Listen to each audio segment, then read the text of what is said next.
देखिए बच्चों, cell chapter की अब हम रीडिंग आगे कंटिन्यू करते हैं। कल हमने रीड कर लिया था that animal cells contain another non-membrane bound organelle called centrosome which help in cell division। कि भाई एनिमल सेल के अंदर सेल डिवीजन के लिए सेंट्रोजोम प्रेजेंट होता है, जो कि प्लांट सेल के अंदर नहीं होता, जो सेल डिवीजन के दौरान काम आता है। ठीक है, अब इसके आगे की रीडिंग करें अगर अपन, तो cell differ greatly in size, shape and activities. For example, mycoplasma, the smallest cells, are only 0.3 micrometer in length, while bacteria could be 3 to 5 micrometer. देखो, जो सेल्स होती हैं, सेल की साइज के अंदर वेरिएशन देखने को मिलती है और सेल की शेप में भी वेरिएशन देखने को मिलती है। शेप मतलब अलग अलग तरह की सेल की शेप हो सकती है। जैसे इस डायग्राम में अगर अपन देखें, तो जो रेड ब्लड सेल्स हैं वो राउंड और बाइकॉनकेव शेप की होती है। बाइकॉनकेव शेप मतलब इस तरह से, इस शेप को बोलते हैं बाइकॉनकेव। ठीक है। अच्छा, व्हाइट ब्लड सेल्स होती हैं वो अमीबॉइड शेप की होती है। अमीबॉइड मतलब कोई डेफिनेट शेप नहीं होती है, शेप चेंज होती रहती है। कोलमनर इपिथेलियल सेल्स लॉन्ग होती हैं और नैरो होती हैं। जो नर्व सेल्स होती हैं ब्रांच होती हैं और लॉन्ग होती है, लंबी लंबी होती हैं और ब्रांचिंग होती है। देखो इस तरह से। अच्छा, ये जो शेप है किस चीज पे डिपेंड करती है? ये शेप डिपेंड करती है सेल जिस तरह का फंक्शन परफॉर्म कर रही है। जैसे कि मान लो जो आरबीसी है, ह्यूमन आरबीसी का काम क्या होता है? बेटा, आरबीसी के अंदर एक पिगमेंट होता है जिसको बोलते हैं अपन हीमोग्लोबिन। हीमोग्लोबिन एक रेड कलर का पिगमेंट होता है जिसकी वजह से ब्लड का रेड कलर आता है। जो हीमोग्लोबिन है, हीमोग्लोबिन अपने ऊपर कैरी करता है ऑक्सीजन को। ठीक है, O2 को कैरी करता है। तो अल्टीमेटली इसी हीमोग्लोबिन के थ्रू पूरी बॉडी के अंदर ऑक्सीजन की सप्लाई होती है। तो हम बोल सकते हैं रेड ब्लड सेल्स का मेन काम होता है ऑक्सीजन की डिलीवरी कराना थ्रू हीमोग्लोबिन। ठीक है। अब हम चाहते हैं कि मैक्सिमम ऑक्सीजन का ट्रांसपोर्ट हो, इस वजह से जो मैच्योर आरबीसी होती है उसके अंदर सारे सेल ऑर्गेनीज को सॉरी सारे हाँ, सारे सेल ऑर्गेनीज को बाहर निकाल दिया जाता है और उसको अंदर से खाली कर लिया जाता है। दूसरा, शेप बाइकॉनकेव या फिर राउंड कर ली जाती है ताकि सरफेस एरिया मैक्सिमम हो। अब मुझे बताओ, अगर सरफेस एरिया ज़्यादा है, सरफेस एरिया ज़्यादा तो मतलब चीज़ों को रखने की जगह ज़्यादा, तो हीमोग्लोबिन का अमाउंट ज़्यादा, और हीमोग्लोबिन का अमाउंट ज़्यादा तो उससे जुड़ी हुई ऑक्सीजन का अमाउंट भी ज़्यादा, तो ब्लड के अंदर ज़्यादा ऑक्सीजन ट्रांसपोर्ट हो पाएगी। ठीक है। व्हाइट ब्लड सेल का काम होता है इन्फेक्शन से फाइट करना। तो व्हाइट ब्लड सेल की शेप इसीलिए एमीबॉइड होती है। देखो, व्हाइट ब्लड सेल को नर्व ब्लड वेसल्स के थ्रू ट्रेवल करना पड़ता है ना, और वहां पर पहुंचना होता है जहां पर इन्फेक्शन है या फिर जहां पर पैथोजन है। तो इस वजह से उसकी शेप एमीबॉइड होती है ताकि वो जैसे ब्लड वेसल के थ्रू एंटर करे, तो उस वो अपनी शेप को अपने आप को स्क्वीज कर ले, पिचका ले और आराम से ब्लड वेसल के अंदर ट्रेवल करती रहे, है ना। तो जरूरत पड़ने पर ये अपने आप को स्क्वीज कर सके, पिचका सके और रिक्वायर्ड प्लेस पे पहुंच सके, इसलिए इसकी शेप एमीबॉइड होती है। ठीक है। नर्व सेल की शेप ब्रांच्ड और लॉन्ग होती है, क्यों?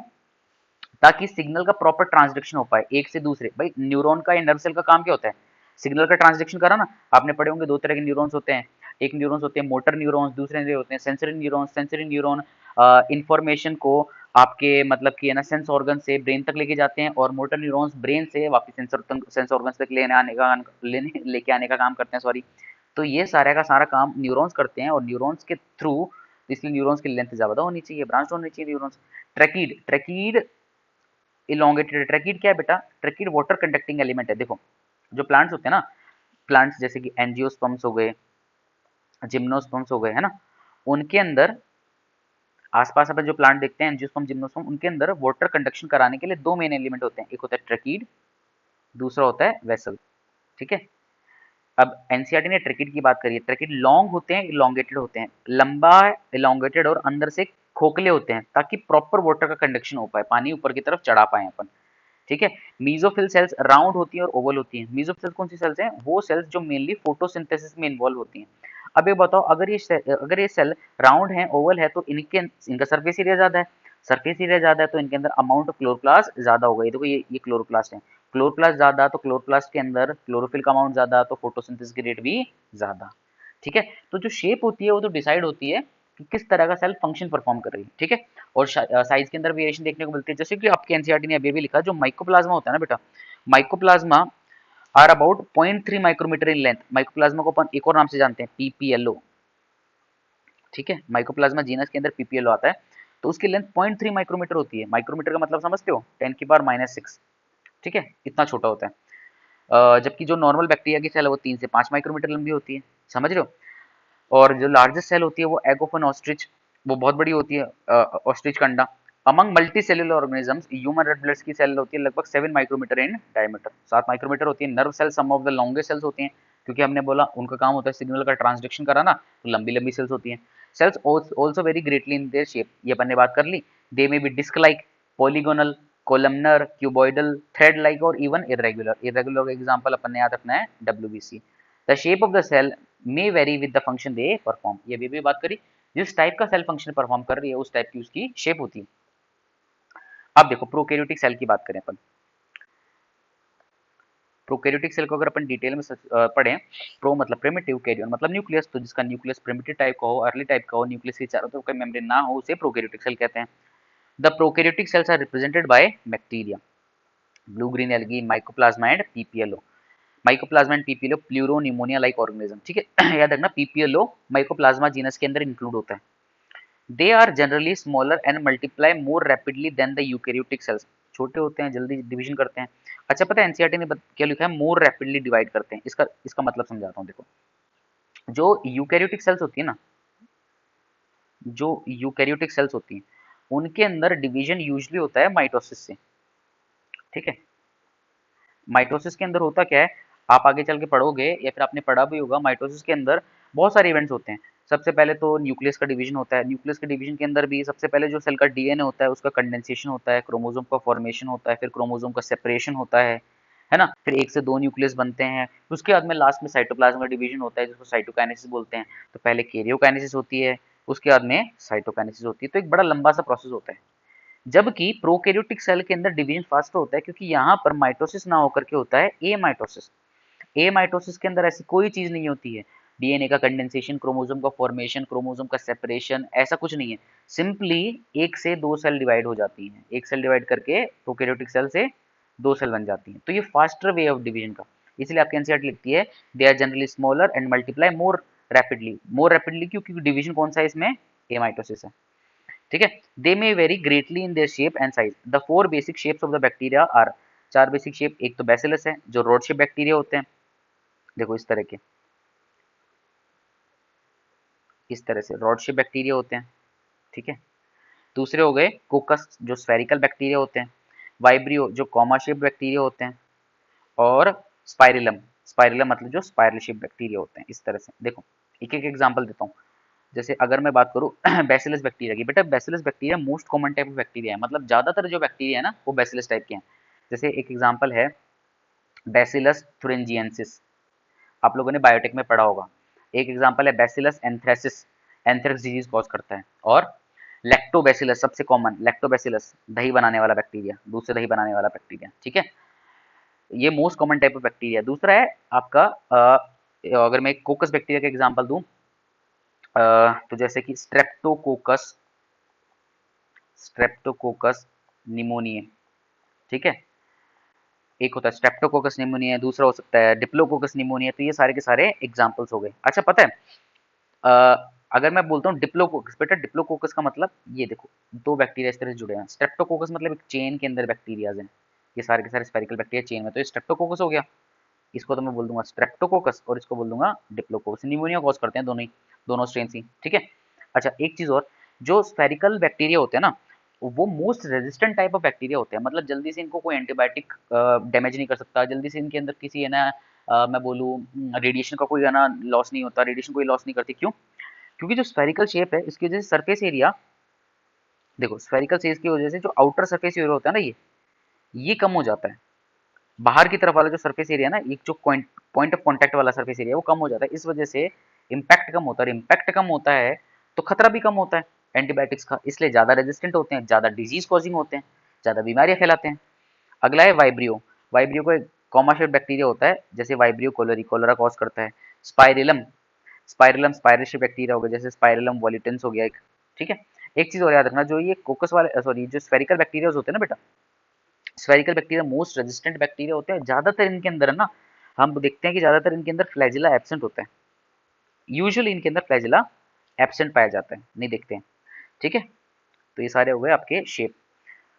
अच्छा द ऑर्गेनाइजेशन ऑफ, अब आगे बात करें तो organization of prokaryotic cell is fundamentally similar even though prokaryotes exhibit wide variety of shape and functions. ये बहुत इंपॉर्टेंट लाइन है। कि भाई किसी भी प्रोकैरियोटिक सेल की बात करें ना तो उसका फंडामेंटल ऑर्गेनाइजेशन तो एक जैसे होता है। जैसे कि अगर मैं बात करूं, मान लो बैक्टीरिया की बात करता हूँ, माइकोप्लाज्मा की बात करता हूँ, तो सभी के अंदर एक सेल मेम्ब्रेन तो होगी ही होगी। अंदर की तरफ न्यूक्लियस होगा, न्यूक्लियस जो प्रिमिटिव न्यूक्लियस होगा जिसको अपन न्यूक्लियोइड बोल देंगे, ठीक है। वही मेम्ब्रेन लेस सेल ऑर्गेनेल्स होंगे, ठीक है। 70s टाइप ऑफ राइबोसोम होगा, ठीक है। कुछ आरएनए होते हैं। तो ये बेसिक चीजें तो लगभग लगभग सब में सेम है, तो मतलब कि इनका बेसिक फंडामेंटल ऑर्गेनाइजेशन तो सेम है, लेकिन फिर भी ये बहुत ज्यादा वेरिएशन दिखाते हैं किसमें, शेप में और फंक्शन में। भाई अभी भी शेप देखी, कुछ की शेप बेसिलस होती है, कुछ की कुक्कुस होती है, कुछ की वाइब्रियो होती है, कुछ की स्पाइरलम होती है, और फंक्शन भी कुछ बेटा टॉक्सिन प्रोड्यूस करते हैं, वो पैथोजेनिक होते हैं, भाई बीमारियां फैलाते हैं, और कुछ नॉन पैथोजेनिक होते हैं, कुछ हार्मफुल होते हैं, कुछ यूजफुल होते हैं, है ना। डिफरेंट प्रोडक्ट बनाने के अंदर है ना यूज हो जाते हैं। आप लोगों ने पढ़ा होगा ना भाई, अलग अलग प्रोडक्ट्स बनते हैं बैक्टीरिया से अलग अलग प्रोडक्ट बनते हैं। तो वो भी तो है ना वेरिएशन का वो हो गया कि भाई एक पर्टिकुलर प्रोडक्ट बना रहा है, दूसरा कोई दूसरा प्रोडक्ट बना रहा है। कुछ बायोटेक के अंदर यूज होते हैं, कुछ हम बोले बायो मेडिसिन बनाने में यूज होते हैं, है ना। चलो आगे है, ऑल ऑल प्रोकैरियोट्स हैव, देखो अब वो उसी चीज को समझाएं, all prokaryotes have a cell wall, सभी प्रोकैरियोट्स के अंदर सेल वॉल होती है, surrounding the cell membrane except in mycoplasma, mycoplasma को छोड़ करके लगभग सभी के अंदर क्या होती है, सेल वॉल होती है। माइकोप्लाज्मा, माइकोप्लाज्मा, है ना, माइकोप्लाज्मा के अंदर ही आता है पीपीएल। बेटा माइकोप्लाज्मा के अंदर सेल वॉल नहीं होती है, बाहर की तरफ सिर्फ सेल मेम्ब्रेन होती है। सेल मेम्ब्रेन होने की वजह से, और सेल मेम्ब्रेन इलास्टिक नेचर की होती है, फ्लेक्सिबल होती है, इसी वजह से ये अपना शेप चेंज करता रहता है, ये प्लियोमॉर्फिक होता है नेचर में, अपना शेप चेंज करता है। और क्योंकि ये अपना शेप चेंज करता है ना, इसलिए इसको बोलते हैं अपन joker of microbiology, joker of microbiology बोलते हैं। वे अपना शेप चेंज करता रहता है, ठीक है। पता है माइकोप्लाज्मा को मारने के लिए ना कभी भी हम ऐसे एंटीबायोटिक का यूज नहीं करते जो सेल वॉल का डैमेज करें। देखो ज्यादातर एंटीबायोटिक्स क्या काम करते हैं, एंटीबायोटिक्स का काम होता है सेल वॉल का डैमेज करना। जैसे मान लो ये एक बैक्टीरिया है, ठीक है, ये मैंने बाहर की तरफ बना दी सेल वॉल, ठीक है, और अंदर की तरफ सेल मेम्ब्रेन है। तो ये एक मिनट, हाँ, ये तो सेल मेम्ब्रेन थी, ये सेल वॉल थी जो रेड कलर में बनाई। ज्यादातर एंटीबायोटिक क्या करते हैं, जो सेल वॉल है इसको डैमेज करते हैं, इसको डैमेज करते हैं, तो अल्टीमेटली बैक्टीरिया सर्वाइव नहीं कर पाता, क्योंकि सेल में जो सेल वॉल है, सेल वॉल उसको शेप देती है, तो बैक्टीरिया अल्टीमेटली सर्वाइव नहीं कर पाता, फट जाता है और खत्म हो जाता है। मैक्सिमम बैक्टीरिया तो मैक्सिमम जो एंटीबायोटिक है इसी तरह से काम करते हैं, वो सेल वॉल को डैमेज करते हैं।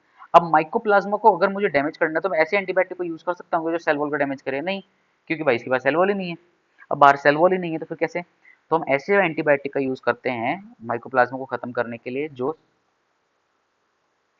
अपना इफेक्ट दिखाता है मेटाबॉलिज्म के ऊपर। तो जो मेटाबॉलिज्म को इफेक्ट करे, मेटाबॉलिज्म को इफेक्ट करे मतलब इसके अंदर जो डिफरेंट मेटाबॉलिक रिएक्शन चल रही होंगी, रेस्पिरेशन की, सिक्रीशन की, है ना, डिफरेंट कंपाउंड्स बन रहे होंगे, उनको ब्लॉक कर दे। अब वो ब्लॉक हो गया, मेटाबॉलिक रिएक्शन नहीं चलेंगी, तो अल्टीमेटली सेल सर्वाइव नहीं कर पाएगा, सेल मर जाएगा, मतलब कि माइकोप्लाज्मा की डेथ हो जाएगी। तो माइकोप्लाज्मा के लिए हम ये लाइन लिख सकते हैं क्या, बताना मुझे। माइकोप्लाज्मा के लिए मैं एक लाइन लिखने जा रहा हूँ, देखो माइकोप्लाज्मा के लिए लाइन लिखने जा रहा हूँ, माइकोप्लाज्मा, माइकोप्लाज्मा के लिए मैं लिख रहा हूँ resistant to, resistant to antibiotic affecting cell wall, उन एंटीबायोटिक के लिए रेजिस्टेंट है जो सेल वॉल को इफेक्ट करते हैं, but sensitive, sensitive to antibiotic affecting metabolism. क्या बात सही है। जैसे कि कुछ एंटीबायोटिक के नाम बताऊं, एंटीबायोटिक के नाम बता सकते हैं अपन, टेट्रासाइक्लिन, ठीक है, और क्लोराम क्लोरा एम्फेनिकॉल, क्लोराम्फेनिकॉल, ये एंटीबायोटिक्स हैं जो मेटाबॉलिज्म को इफेक्ट करते हैं और माइक्रोप्लाज्मा को खत्म कर देते हैं, ठीक है। आगे पढ़ो, the fluid matrix filling the cell is the cytoplasm, जो, अच्छा यहाँ पर फ्लूइड नहीं आएगा, एनसीईआरटी ने इस साल करेक्शन दे दिया है, सेमी फ्लूइड मैट्रिक्स होता है हमेशा साइटोप्लाज्म, पूरी तरह से फ्लूइड नहीं होता। तो fluid matrix filling the cell is the cytoplasm, there is no well defined nucleus, यहाँ पर वेल डिफाइंड न्यूक्लियस नहीं होता। सेमी फ्लूइड मैट्रिक्स पता है क्यों बोला, चलो उसको भी समझें अपन। अगर मैं सेमी फ्लूइड मैट्रिक्स आपको समझाऊं, देखो यहाँ पे बताते हैं, ये जो साइटोप्लाज्म है ना बेटा, साइटोप्लाज्म सेमी फ्लूइड होता है, ना पूरी तरह से सॉलिड है ना पूरी तरह से लिक्विड है। साइटोप्लाज्म के दो पार्ट होते हैं, एक पार्ट होता है cytosol, cytosol basically liquid part होता है, इसमें क्या होता है, वाटर प्लस में डिजॉल्व्ड एलिमेंट्स होते हैं, डिजॉल्व्ड इसके आयंस होते हैं और डिफरेंट न्यूट्रिएंट्स होते हैं। ठीक है, ये सारे हो गए। तो दूसरा होता है आपका ट्रोफोप्लाज्म। ये जो ट्रोफोप्लाज्म है ना, इसके अंदर सॉलिड सब्सटेंसेस आते हैं, जैसे कि एक होता है ड्यूटोप्लाज्म। ड्यूटोप्लाज्म का मतलब हो गया जो आपका फूड होता है, जैसे फूड ग्रेन्यूल्स हो गए। ठीक है, और नॉन लिविंग सब्सटेंसेस जितने भी होते हैं स्टोरेज के लिए, वो हो गए ड्यूटोप्लाज्म के अंदर। और दूसरा आता है इसके अंदर सेल ऑर्गेनेलीज। सेल ऑर्गेनेलीज भी सॉलिड है ना। तो आप मुझे बताओ, ना ये पूरी तरह से लिक्विड है ना पूरी तरह से सॉलिड है, दोनों का मिश्रण है ना, इसलिए इसको बोलते हैं सेमी फ्लूइड।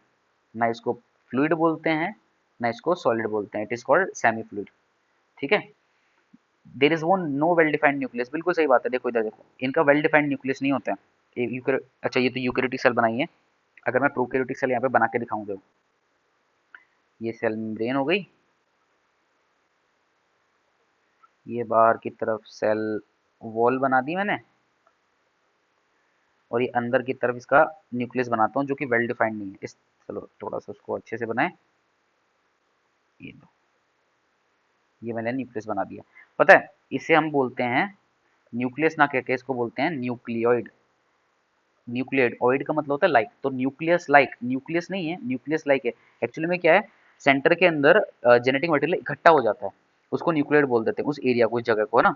सेल मेम्ब्रेन, इसके चारों तरफ कोई मेम्ब्रेन नहीं होती। दूसरी चीज, इसको अपन क्या बोल सकते हैं, फाइब्रिलर न्यूक्लियस बोल सकते हैं, फाइब्रिलर न्यूक्लियस बोल दो।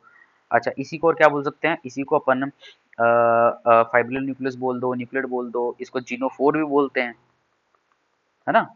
इसको इंसिपिएंट न्यूक्लियस भी बोलते हैं। क्यों बोलते हैं समझो भाई, फाइब्रिलर न्यूक्लियस क्योंकि दो फाइबर्स इसके अंदर, देखो दो थ्रेड्स होते हैं, दो स्ट्रैंड्स होते हैं, सर्कुलर होता है और दो थ्रेड्स होते हैं। तो सर्कुलर होता है और ये डबल स्टैंडर्ड होता है। ठीक है, जीनो फोर क्यों बोल रहे हैं बेटा, जीनो मतलब जीन, फोर मतलब बेयरिंग, तो इसके ऊपर जीन आते हैं, इसलिए जीनो फोर। इंसिपिएंट न्यूक्लियस क्योंकि ये इनिशियल स्टेज का न्यूक्लियस है, वेल डिफाइंड न्यूक्लियस नहीं है ना। यूकैरियोटिक सेल में जब न्यूक्लियस बनेगा ना, इसके बाद में प्रोकैरियोट से जब यूकैरियोटिक सेल बनते हैं, तो हम बोलते हैं कि इसमें वेल डिफाइंड न्यूक्लियस आ जाता है। समझ गए। तो देखो, ये डीएनए डबल स्टैंडर्ड है, सर्कुलर, और पता है ये नेकेड डीएनए। नेकेड का मतलब समझते हो, नेकेड का मतलब बच्चे समझ लेते हैं कि विदाउट मेम्ब्रेन नहीं, हम बोलते हैं नेकेड का मतलब without histone proteins, without histone proteins.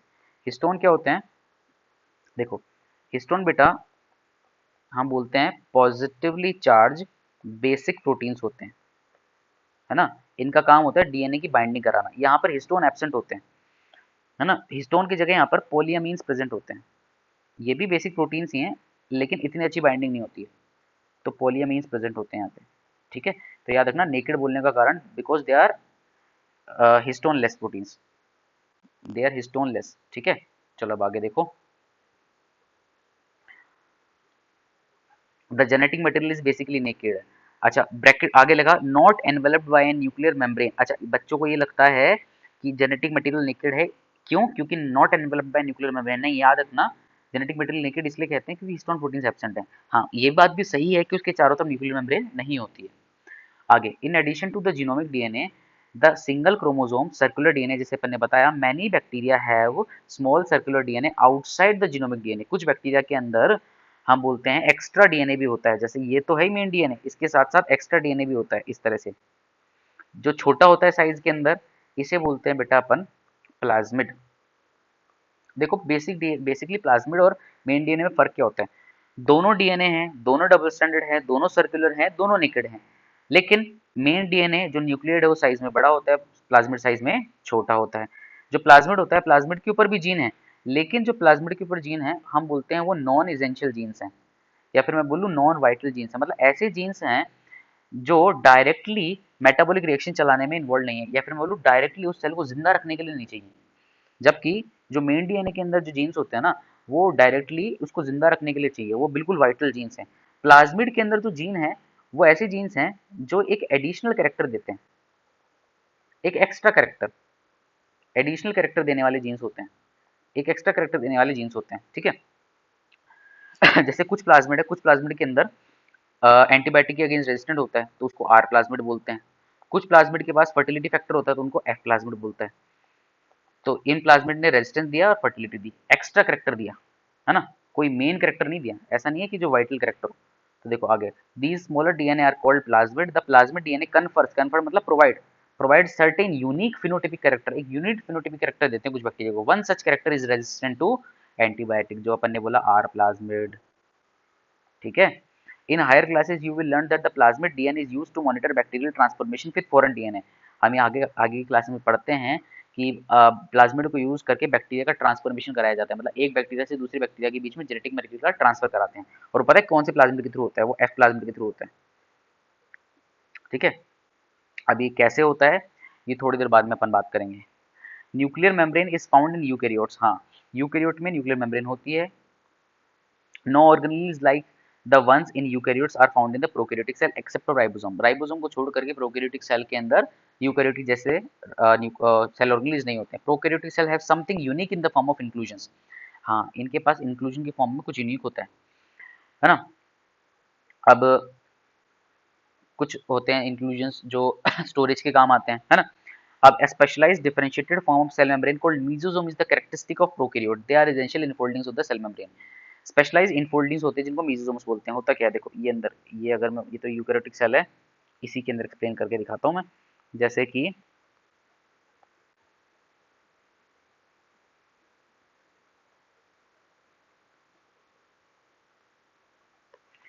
ये देखो,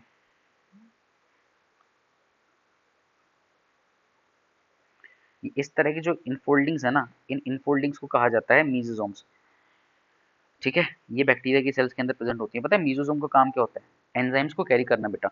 मेसोसोम से होता क्या है, सेल का सरफेस एरिया बढ़ जाता है। सरफेस एरिया जैसे बढ़ता है तो एंजाइम की कैरिंग कैपेसिटी भी बढ़ जाती है, ज़्यादा एंजाइम रख पाएंगे, और अगर ज़्यादा एंजाइम रख पाएंगे तो एंजाइम के थ्रू मेटाबॉलिक एक्टिविटीज़ भी ज़्यादा हो पाएंगी, ठीक है। तो ये मेसोसोम रेस्पिरेशन के एंजाइम्स कैरी करता है, ये डीएनए रेप्लिकेशन के एंजाइम को कैरी करता है, तो बहुत सारे एंजाइम को ही कैरी करता है, ठीक है। तो इस पे बेस कई क्वेश्चंस बन सकते हैं। और ये इनफोल्डिंग है, मतलब अंदर की तरफ फोल्डिंग, देखो साइटोप्लाज्म की तरफ फोल्ड है ना, अंदर की तरफ फोल्ड है, तो इनफोल्डिंग्स बोले। या फिर हम बोल सकते हैं invagination of cell membrane into the cytoplasm. इसका मतलब सेल मेम्ब्रेन का अंदर की तरफ इन्वेजिनेशन, अंदर की तरफ folding toward the cytoplasm, cytoplasm के अंदर की तरफ, समझ गए। तो ये प्रोकैरियोटिक सेल की अपन ने बेसिक बात करी आज, ठीक है। एक बार इस वीडियो को वापस से सुनोगे तो आपको बाकी डाउट्स भी क्लियर हो जाएंगे, ठीक है। जो डाउट क्लियर ना हो आप मुझे कमेंट पे लिख दिया करो।